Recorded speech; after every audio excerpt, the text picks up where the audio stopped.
I'm fourth generation on the farm.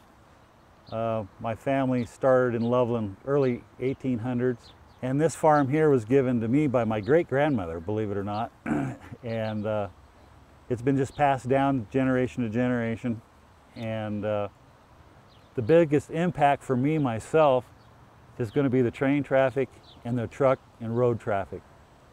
I can't imagine what this road over here is going to be like, you know, at 4 o'clock in the afternoon when we have a rush hour.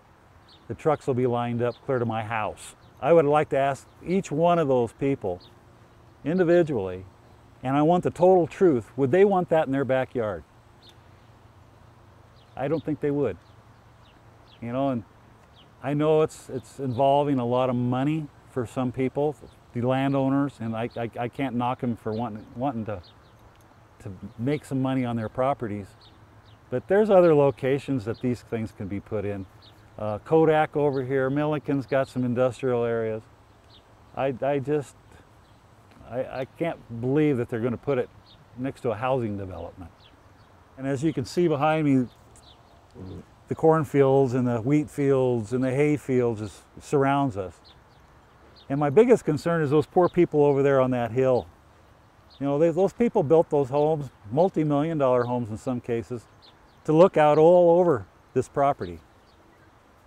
I can't imagine having an asphalt concrete plant in my backyard now. You know, I feel that they were there first, and they should have a big say on what's going to be in their backyard. To look out over this and then look over the mountains and then have an asphalt plant in your backyard, I just totally disagree.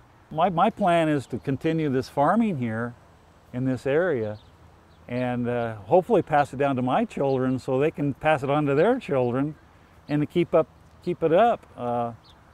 If they build this factory here, it's going to set a precedent to take all this farm ground out of here. You know, if they sell that, then who's next? Aren't they connecting this plant with some agriculture of some sort?